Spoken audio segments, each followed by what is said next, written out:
What's going on, guys? Welcome to another part of basic training. Um, Today we're going to be talking about the Fib tool, the Fibonacci tool, right? So I'm going to go over three things actually. First, I'm going to help you set it up because more likely than not, if you've never touched it or if you've never configured it, it does not come set up the right way for our use case in particular, right? So that's first. Then I'm going to explain to you what we can use it for and how we can use it for those things. Okay, so without wasting too much time, let's just jump straight into it, right? So on both TradingView and Project X, this is what the icon for the Fibonacci retracement tool is going to be, right? It's going to be where the rest of your drawings are. On Project X in particular, it's right below this little trend line thing, and it's titled Fib retracement, and it looks like I don't even know how to describe that, right? But once you find it, what you're going to put it down is you're going to click once on the chart, and then you're going to click a second time anywhere else on the chart. Cool. Now yours is not going to look anything like mine, or not anything, but it's going to look very different than mine. That's okay. That's because we have not set it up yet.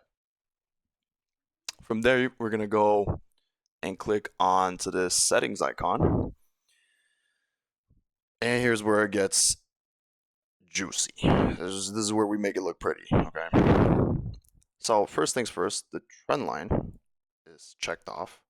I like to disable it because all it does is draws a diagonal line between the 2 points that you have it placed on, which is useless. I've yet to find a use for that. You can select your line thickness, what kind of lines you want. That's purely up to you. Next box I like to tick is extend lines right. And what that's going to do is it's going to infinitely extend these lines all the way to the right.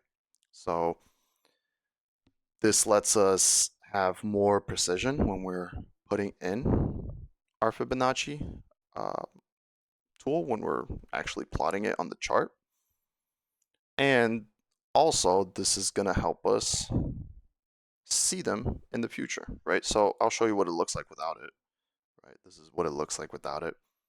As you can see, future price action, it's a little hard to see the levels.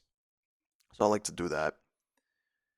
From there, I know this background is enabled, and it's going to look something terrible like this, okay? It's going to have a really nasty background at a certain level. I like to turn that off completely. I don't care for a background. And the final thing I like to turn off is the prices. All that's going to do is it's just going to show you what price, or yeah, what price each level is at. We personally don't care what price it is at. We just care where on the chart that level is at. Okay. Finally, this is arguably the most important part of the Fib tool, the levels that you want to have enabled. And it's only 4. Yeah, only 4 levels that at least I particularly use. Technically, did I say 4? I meant to say 8.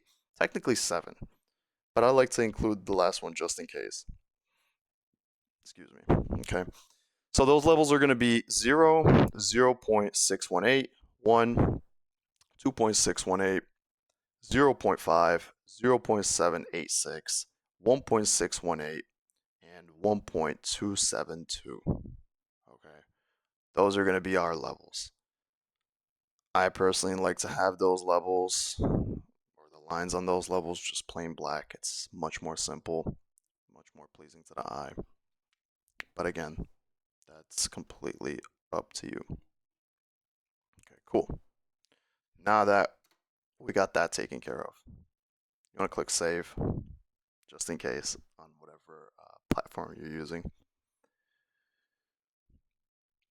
So now you're wondering, cool, we set it up. how do you use it? Or more important, let's take a step back. What can you use it for? Well, you can use it for a whole bunch of things. No, I lied. Two things. You can either use it for entries or exits, right? Each level can be used as kind of like a confluence, right? And some levels have, how do I say this? Some levels can be used as multiple different types of confluences, if that makes sense. And I'll explain that as I go. But let's start off with the retracement part of the Fibonacci tool, right? So there's a retracement part and an extension part. I'll go over the extension part here in a little bit. Let's cover the retracement part. So what are we going to do? First things first, something very important I'd like to mention. I wouldn't use the Fib tool on a time frame smaller than the 5 minute. 5 minute is the absolute smallest time frame I'd be looking to use the Fib tool on, right? The reason being is the 1 minute time frame just holds such little power that oftentimes these Fib levels hold no power, or if anything, very little. And the 1 minute time frame has a lot of noise, right? So the lowest time frame, 5 minute, and you can go anything above that. It doesn't really matter. Cool. Now, how do we plot it? When we're plotting a Fibonacci, we're looking for something, essentially a move, right? A leg either up or a leg down. Preferably, we want the same of every candle on the whole move. What do I mean by this, right? So we have a big leg up right over here. Shoot, am I slow? There you go. This whole move up, this is one move, okay? But as you can see, of course, majority of these candles are bullish, but we have a single bearish candle over here. Once you start, using and getting very familiar with it, and you have a lot of practice with this tool, you can kind of disregard it, right? But if this happens, or if there is a bearish candle somewhere in the middle over here, let's say this was a bearish candle, or there was a bearish candle somewhere over here, simply what that means is, to the human eye, it just looks like one move, but that means is that is a move on a higher time frame than what you're looking at it at, right? A really good example of that could be this right over here. Okay, so I'm gonna just highlight it in a gap right here, just so that it's easier for us to find it. See, on the 30 minute, this to the human eye looks like one move, one leg up. Okay, but we have a bunch of these bearish candles over here, and it's choppy, right? It's not clean. That just simply means it was a move on a higher time frame. So if we go on to the hourly time frame, what do we see? Okay, cool. We have a little bit fewer bearish candles, but still there is a bearish candle. So we go up in time frame one more time. And funny enough,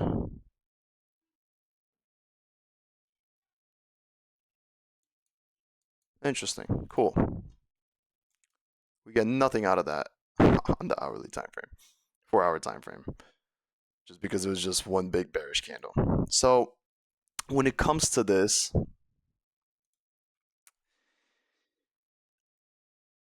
I tend to use it and treat it as one move, right? Depending here, okay? You can look at it both, right? So let's say you want to use this. You can either, and I like to test both out. keep in mind, I like to use the magnet tool for this. You know what, this is confusing. Let's just go on to this one. This one's way prettier. Yeah, this one's much nicer.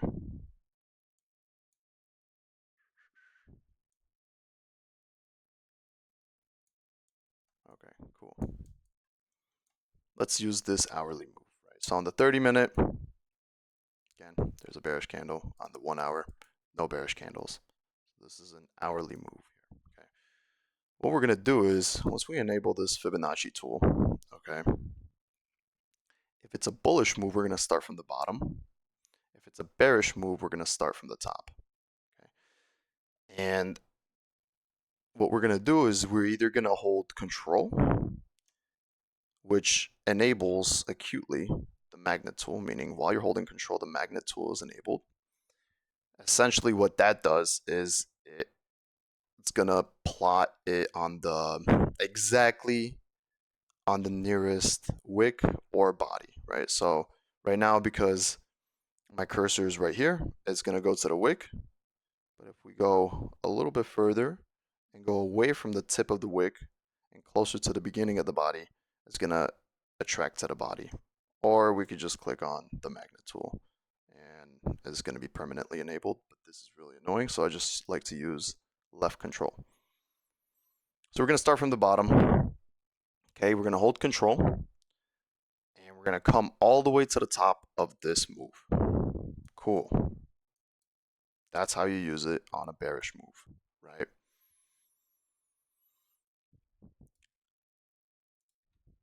Sick.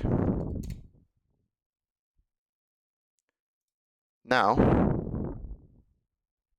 from there,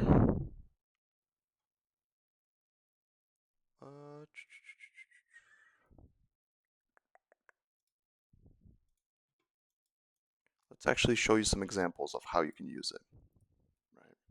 We know how to plot it now.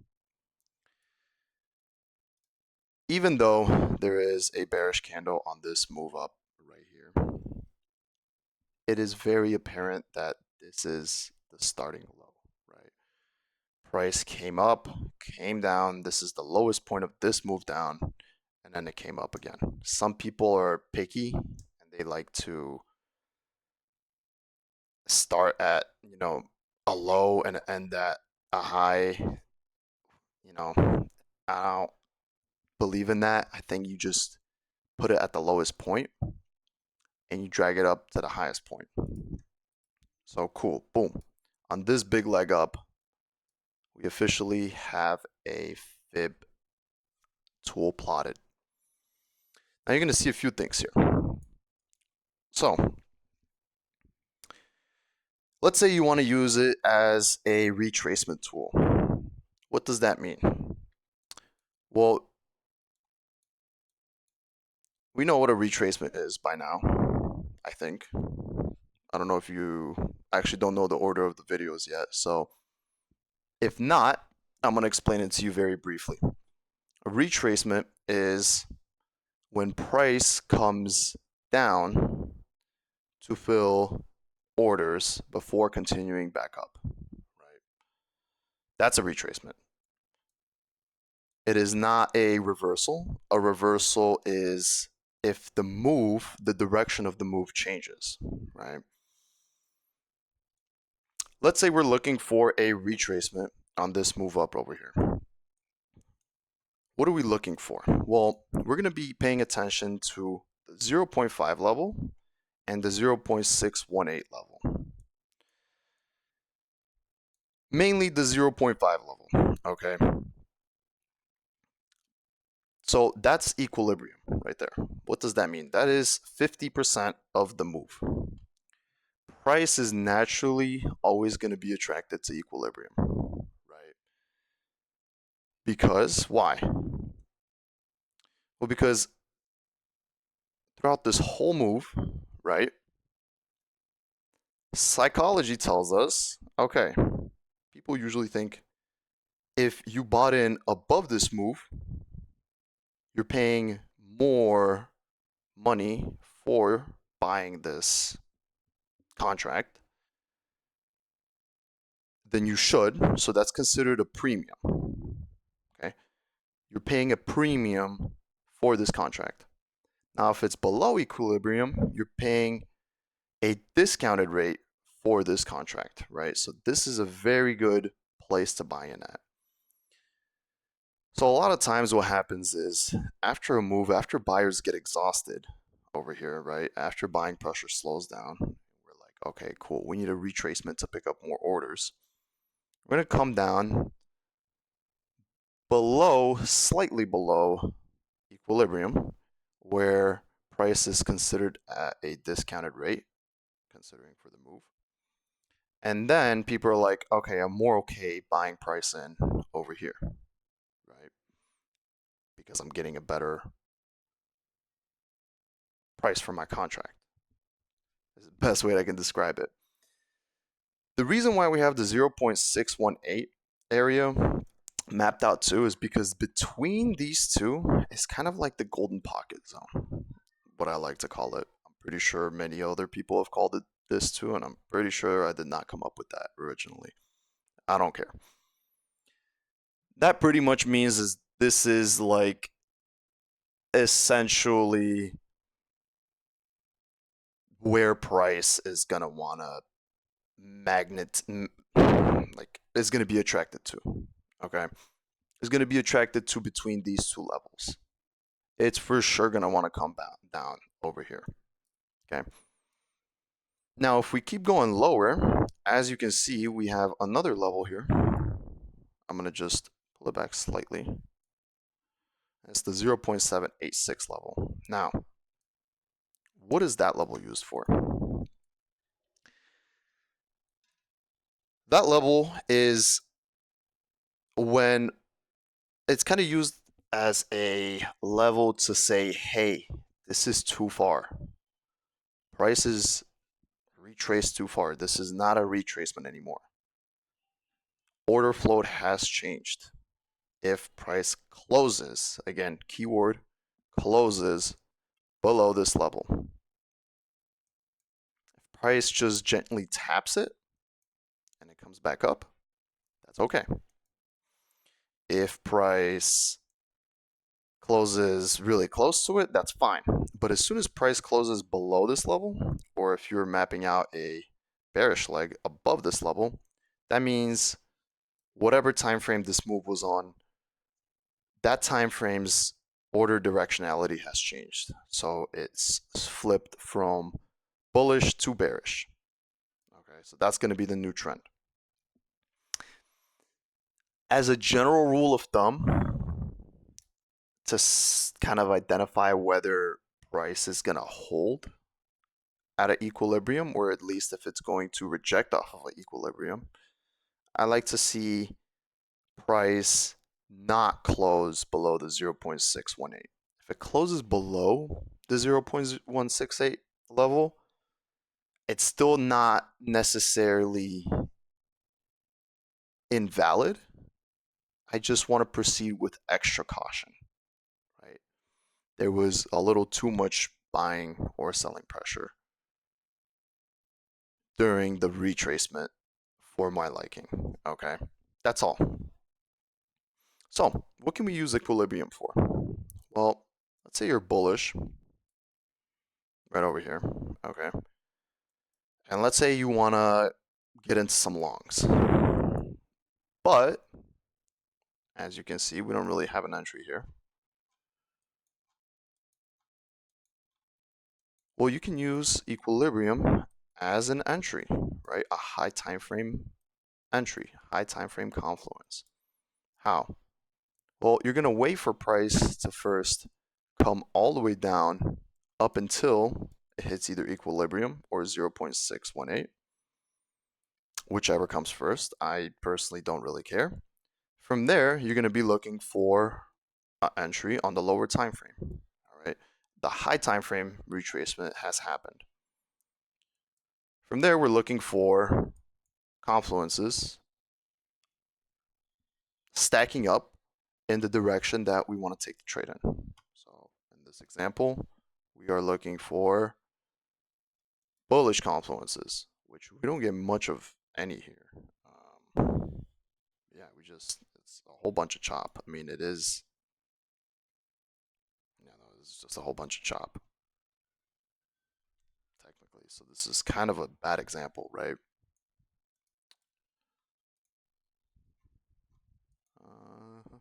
Let's see. Except on the 15-minute time frame, right? We are in bullish structure on the 15-minute time frame. Okay.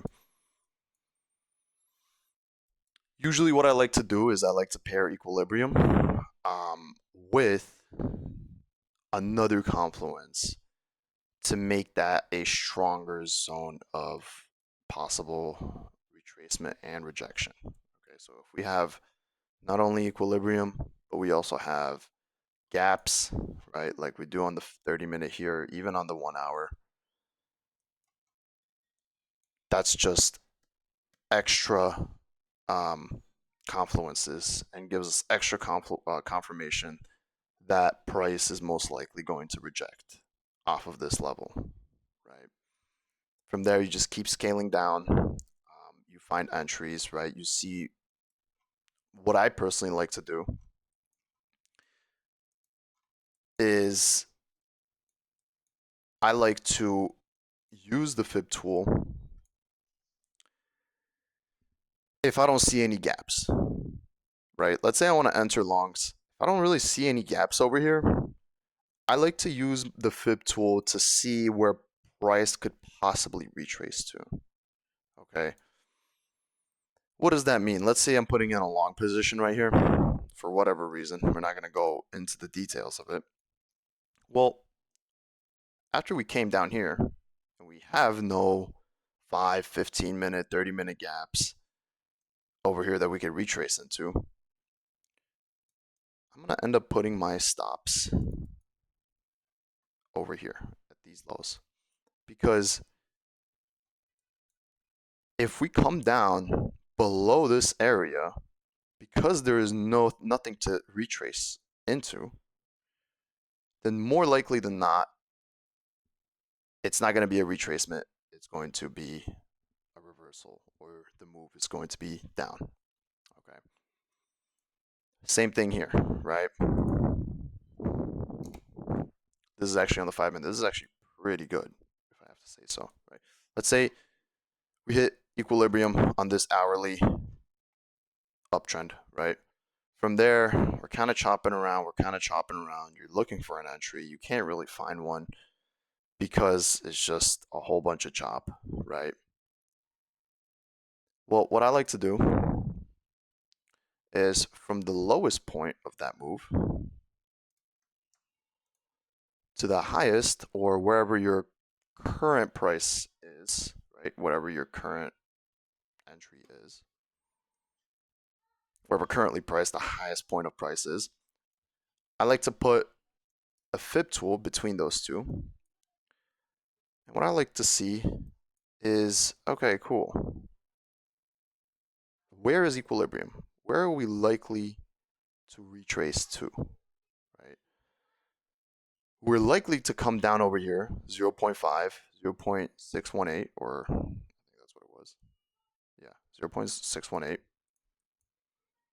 And if we end up closing below 0.786, then more than likely the move is going to be, or my bias is going to be invalid. Okay. From there,